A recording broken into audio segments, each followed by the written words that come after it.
பார்வையாளர்களுக்கு வணக்கம்.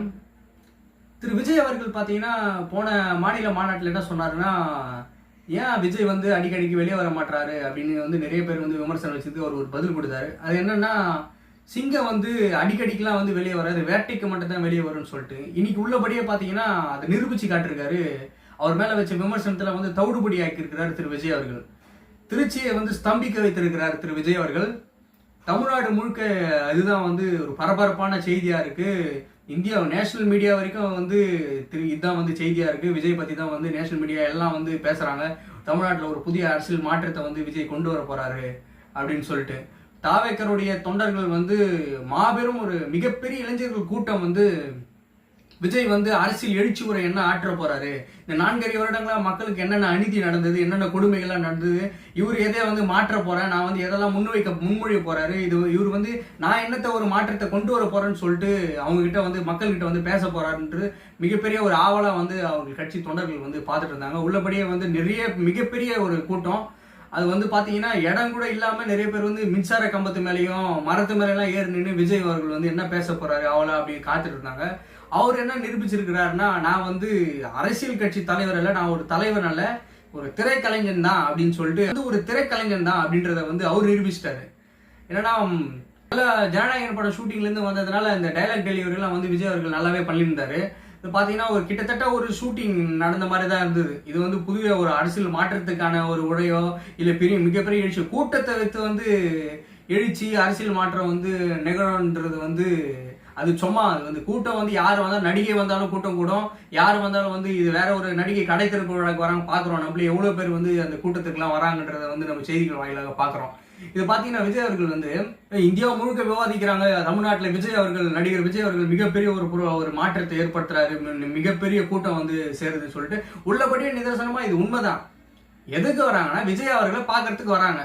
சரி, விஜய் அவர்கள் என்ன பேச போறாரு, அவர் அரசியல் கொள்கை என்ன பேச போறாரு, தாவேக்கருடைய தொண்டர்கள் வந்து விஜயை பார்க்கறதுக்கு வராங்க. அதனுடைய முக்கியமா அவர் என்ன அரசியல் முன்னெடுக்கிறாரு, என்ன பேச போறாரு, என்ன மக்களுக்கான வந்து என்ன சொல்ல போறாரு, என்ன திட்டங்களை வந்து சொல்ல போறாரு, நான் வந்து என்னெல்லாம் பண்ண போறான்றத வந்து கேட்கறதுக்கு தான் வராங்கன்னா, அந்த கூட்டத்துக்கு வந்த அந்த மக்களுக்கு அந்த கூட்டத்துக்கு வந்த இளைஞர்கிட்ட போயிட்டு நீங்க போய் கேளுங்க, விஜய் என்ன பேசினாருன்னு சொல்லிட்டு கேளுங்க, ஒருத்தர் என்ன வாய் திறக்கிறாங்கன்னு பாருங்க.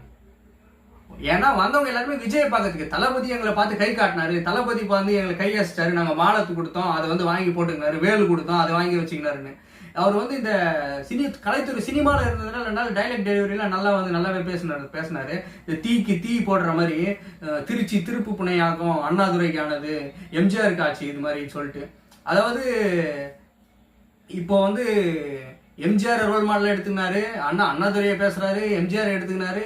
அது சொன்னீர்களே நீங்க செய்தீர்களா அங்கிள் அப்படிலாம் கேட்கறாரு. அது இது சொன்னீர்களே செய்தீர்களா கூட வந்து அம்மையார் ஜெயலலிதா அவருடைய ஒரு பேட்டர்ன் தான் இது. அடுத்த மீட்டிங் பாத்தீங்கன்னா ஜெயலலிதா அவர்களை பத்தி கூட பேசுவார் அவரு.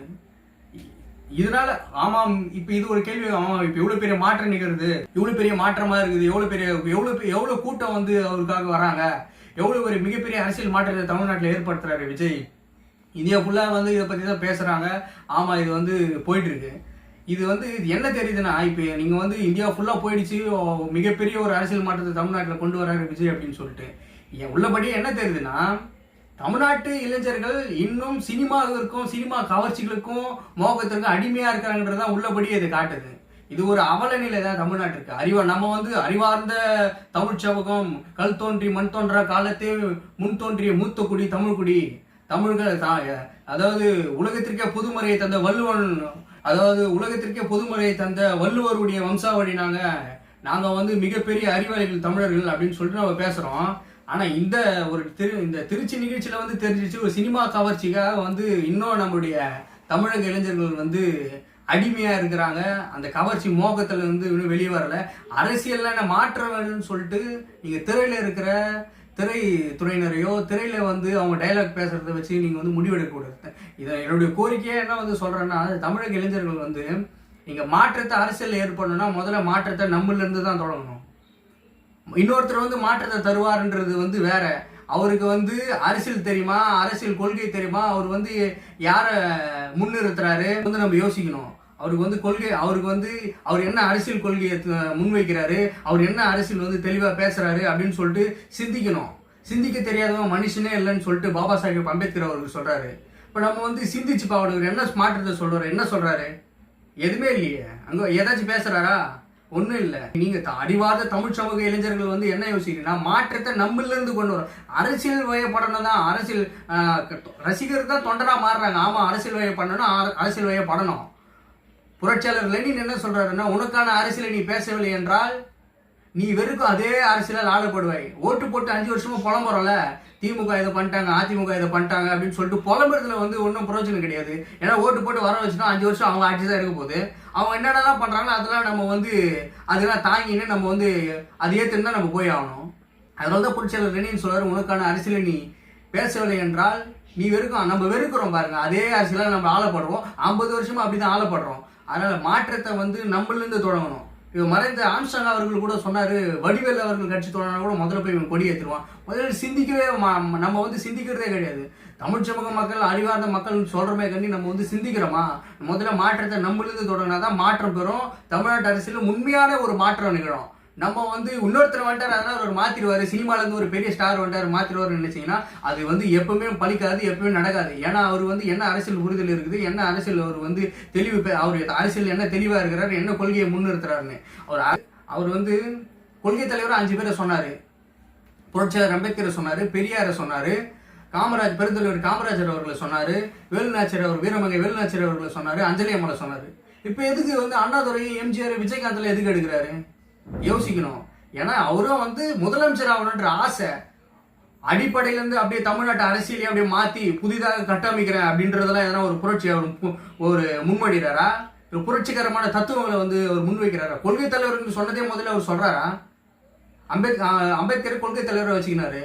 கவிஞர்களுடைய ஆணவ படுகொலை பத்தி ஒரு வாயை திறந்தாரா? அதனால அறிவார்ந்த தமிழ் சமூக மக்கள் வந்து இதை வந்து சிந்திக்கணும். மாற்றம் மற்றவர்களிருந்து வராது, நம்ம தான் முதல்ல மாற்றம் பெறணும். நம்மளிருந்து தான் மாற்றத்தை தொடரணும். நாம தான் அரசியல் தெளிவு பெறணும்.